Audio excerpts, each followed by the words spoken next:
Another reason why I left religion, church, fundamentalism, and Christianity is that churches teach its members to worship marriage, protect the sanctity of marriage against any threats, including gay people, remain monogamous, and be a godly man or woman within your design gender roles. So, if you've ever been in a lot of religious circles, you know how they view marriage. They view it as I deem it an idol, because it really is. They view it like it's the most important decision of your life.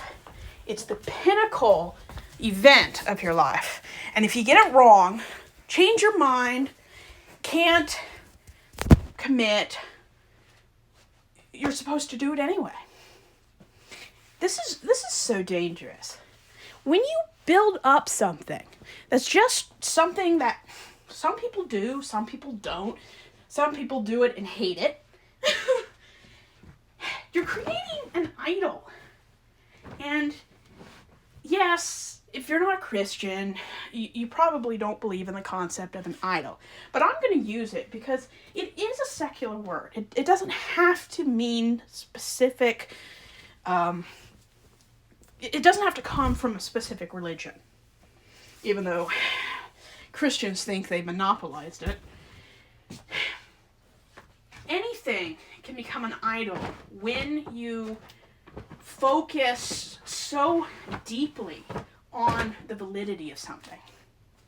Man-made religion, man-made marriage to benefit men. Marriage was not created to benefit women, to give women the best of any world. It was created to sell and purchase women, to, within a sale, get access to a legacy that involved a nuclear family, to control a woman's reproductive and sexuality, so you were 100% sure that the heir that carried after you wasn't somebody else's. Marriage has always been an idol in the secular world and in the religious.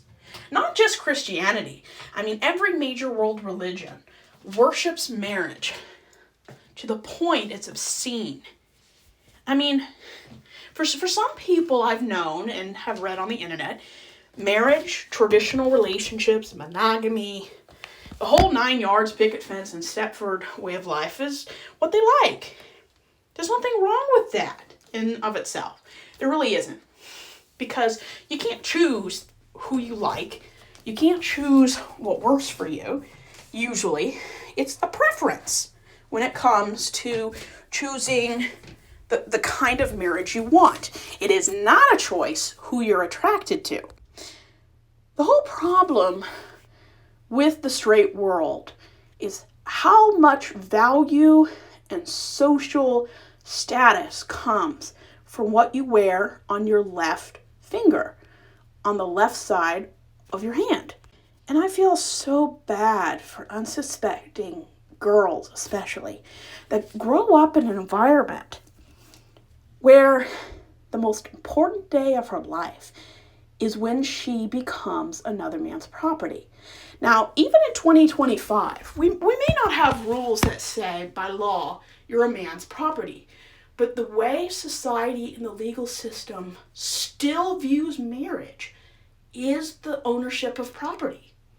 I mean, the concept of the father walking his daughter, biological or adopted, down an aisle is I would say, the most, or the second most loved tradition after wearing a wedding dress and a wedding veil.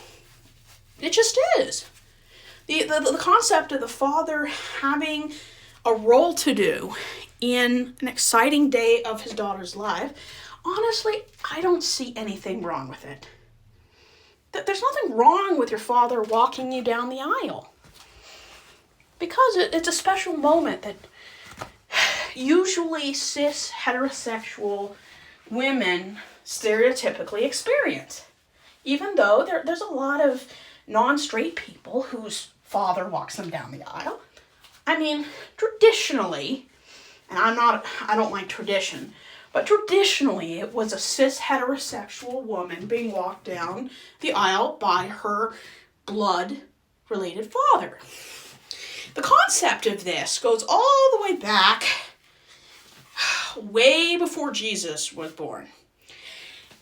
The concept of a man giving his daughter away. If you listen to the traditional vows of marriage, who gives this woman in marriage? Back in the day, it was a transfer of legal ownership from one man to the other.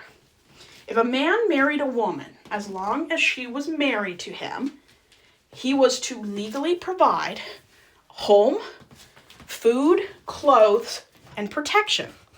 If a man couldn't or wouldn't do that, a wife could return to her father's house. In most cultures, especially Jews back in the ancient world, a woman could return to her father's house if her husband, a new or existing husband, whether you were a wife or a concubine, you could return to your father's house if he did not provide and protect in the way he promised the father when she was purchased.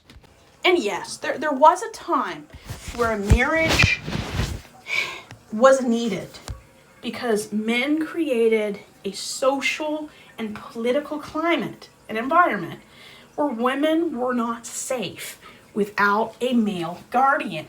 And that really hasn't changed in a lot of the countries that are under religious domination, whether Christian, Muslim, you name it. But at least in Christianity now, most Christians won't admit that they believe their daughter belongs to them. It's usually symbolic in their mind. However, the tradition is still popular because it puts women in a subservient position. And for those people listening that loved and included this in their wedding ceremony, I am not going to shame anybody for whatever beautiful ceremony moments you selected. That is your business. I'm saying that society still expects women to do these things because they view women as social property to men. And you might say, the what now? What's social property? Well, if you've ever been out in a bar or some kind of club where adult people who have drinks, go out, have fun, and intermingle with each other, dance, whatnot, when you're at places like this, and a strange man, usually it's a man, but women do too, but we're going to talk about men who approach women either in a group or when a woman is by themselves when they ask for their number. Now, a few videos ago, I briefly touched on this. We live in a culture where if a woman tells a man at a bar, I'm just not looking for anything right now. She doesn't have to explain why. And the man shouldn't press because honestly, it's not your business even if you're friends with her. It just isn't. If a man won't take no for an answer, most men will back off if you mention a man's name. Men don't respect what women say. They do respect when a man owns a woman socially. And this is so dangerous when it comes to how we view women's autonomy.